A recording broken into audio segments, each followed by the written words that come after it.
I'm driving the car home, so you'll have to walk from the airport. You're always busy with chores and glued to the computer, so you probably need some exercise, huh? It'll take you around 3 hours to get back, so just hang in there. Kyle's words had a harsh edge to them. Once he jumped in the car, he ordered me out, his smirk dripping with contempt, like a kid playing a prank. Kyle was clearly enjoying himself. Faced with his sarcasm, I managed a weak smile and retorted, "It won't take 3 hours, will it? You're sending me back home, right? What's with the drama? Who said anything about 3 hours?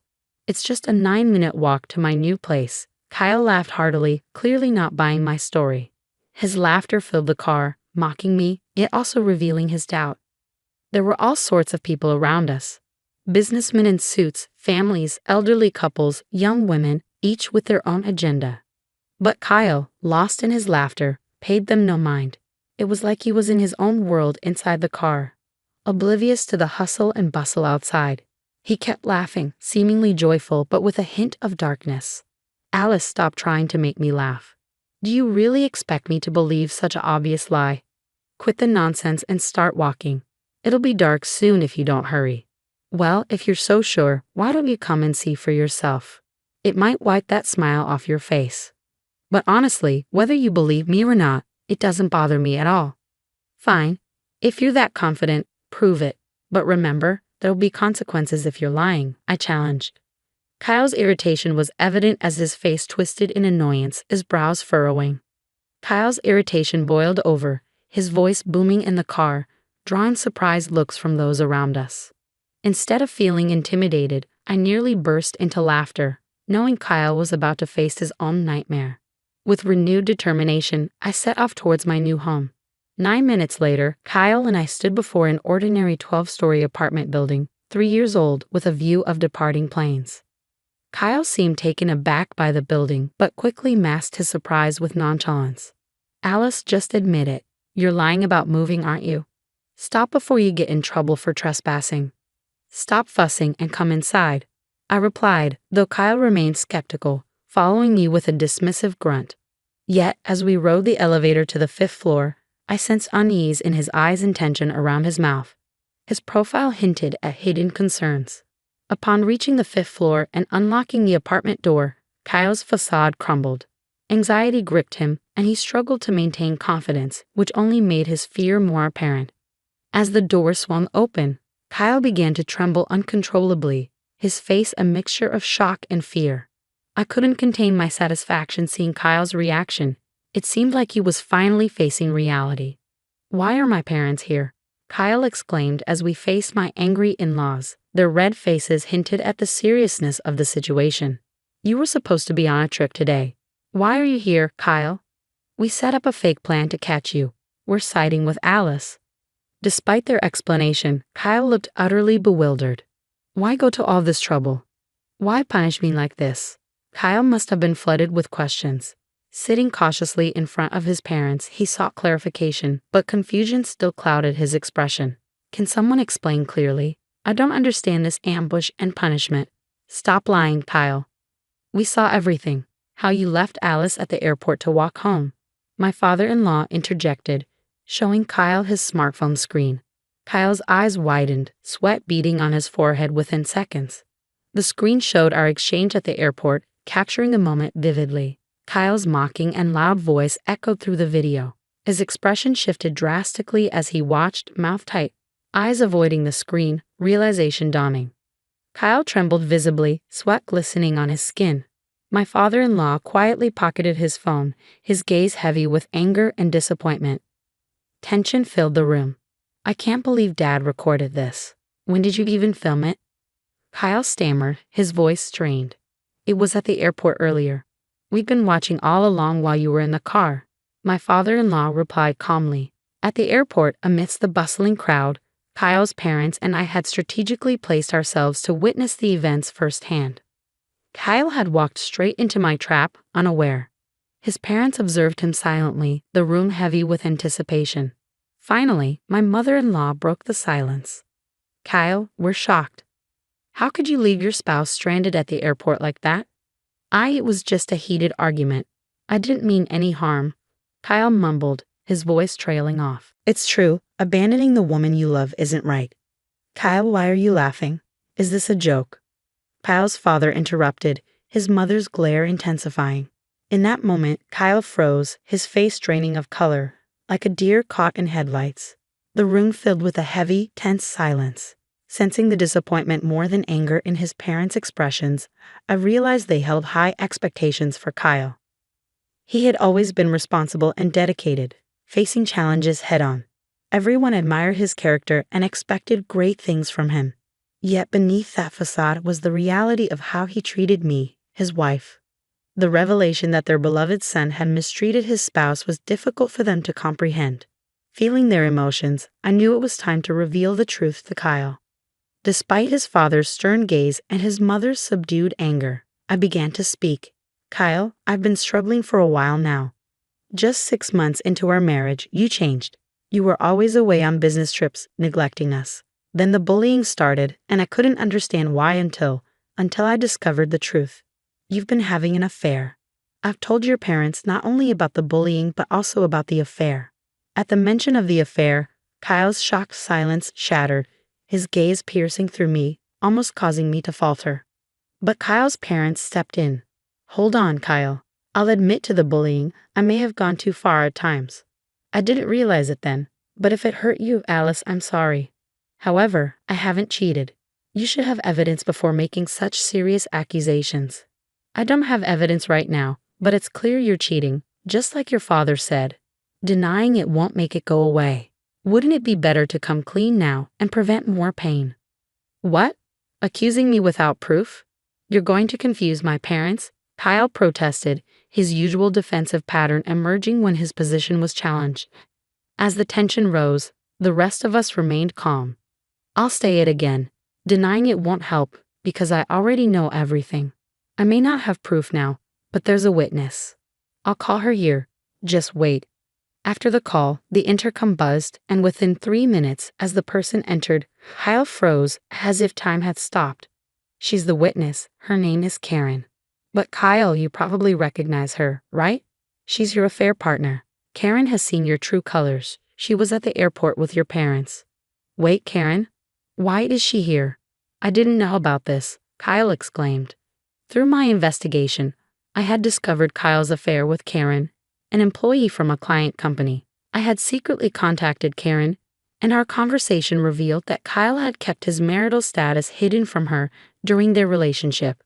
Karen believed they were serious, and she was deeply shocked to learn of Kyle's deception. Naturally, Karen couldn't stomach Kyle's lies, so I arranged for her to be at the airport to confront him. When Kyle caught sight of my new apartment, a subtle grimace crossed his face, not because of its location, but because Karen lived in the same building.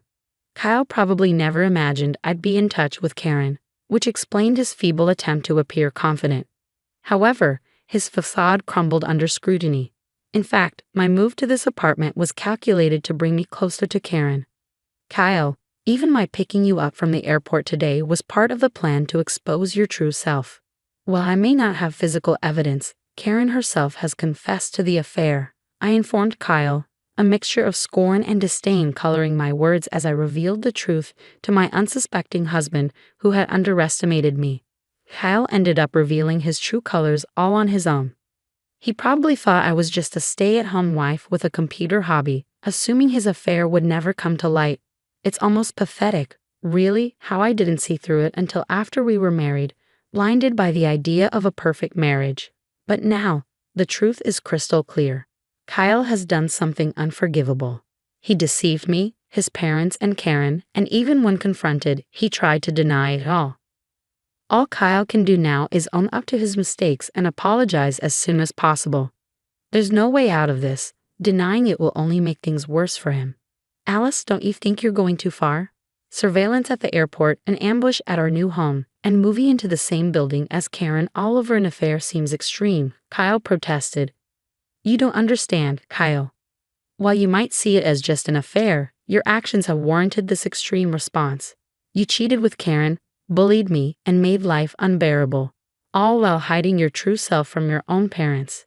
It's time for you to face the reality of what you've done, I said firmly, meeting Kyle's gaze with unwavering clarity. His parents and Karen. echoing my sentiments, fixed stern looks on Kyle. My plan unfolded exactly as intended, catching Kyle off guard and leaving him with no excuses. Slowly, he began to apologize. "I'm so sorry. Karen was so beautiful and young, I couldn't resist lying to win her over. Everything Alice said about the bullying and wanting a divorce is true.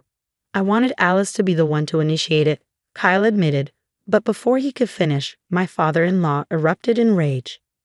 Without warning, he hoisted Kyle into the air, Kyle's legs flailing as he struggled. "When was the last time you actually talked to Alice, Kyle? She wanted to support you in every way, even starting her work from home for your sake, and yet you," Kyle was dropped abruptly, coughing and turning his gaze towards me. Since Kyle changed, there had been no meaningful conversation between us. He had stopped listening to anything I said. Even when I talked about my work from home, he dismissed it as just a housewife's hobby.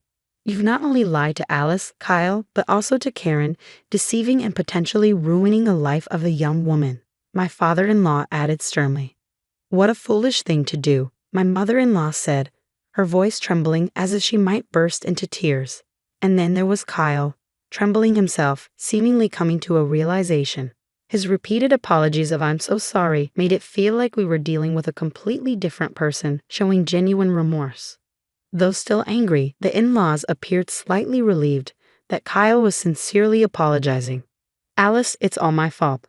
I know it's unforgivable, but I'm asking for a fresh start from today. Can we try again?" Kyle apologized to me, his words silencing the room.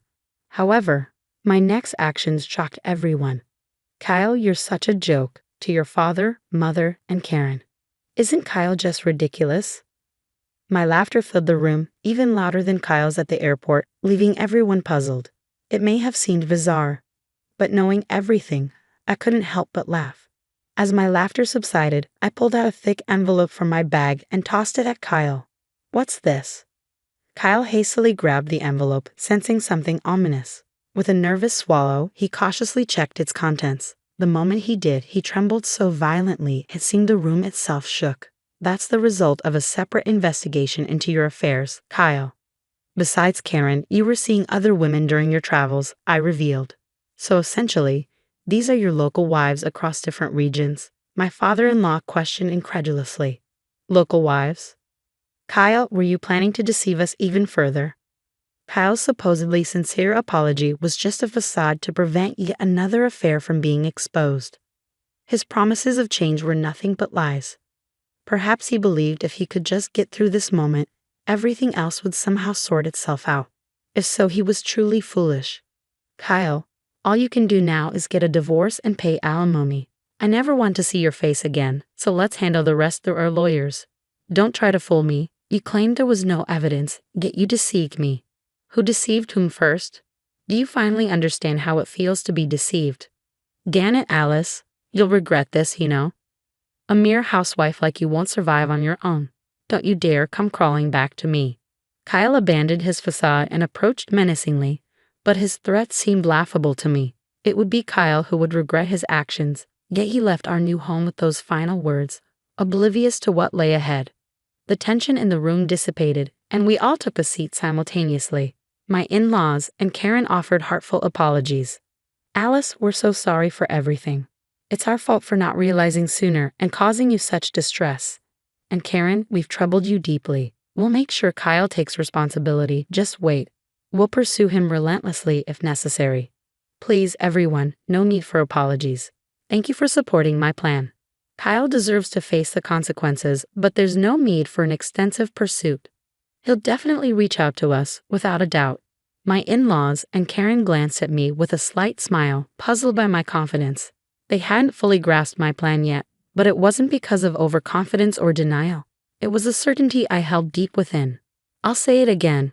Kyle knows nothing, and I know everything. I could see the path Kyle was heading down clearly. My intention was to watch silently until he faced the consequences of his actions. A month had passed since then. I sat at my computer in our new home, the gentle breeze outside rustling the trees.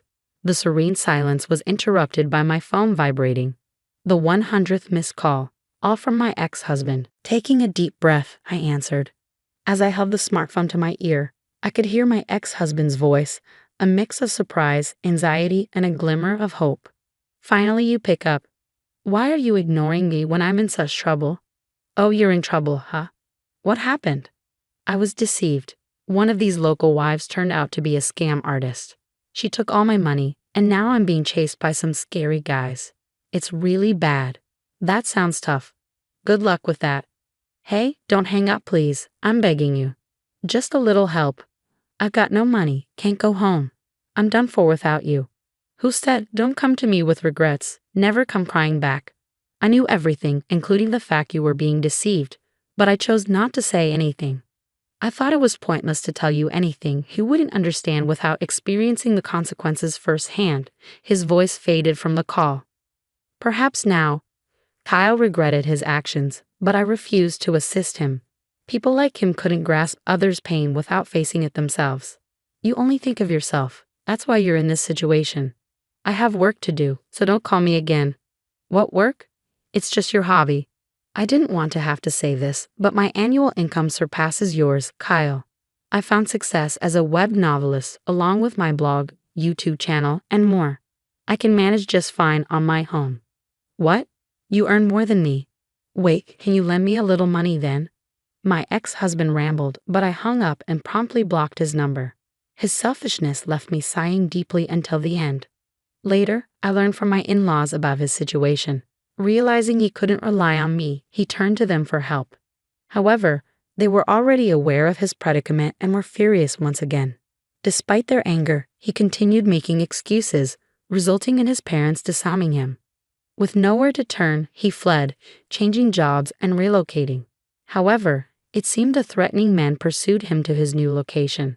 He even sought refuge near his parents' home at one point, sending messages of regret and reflection.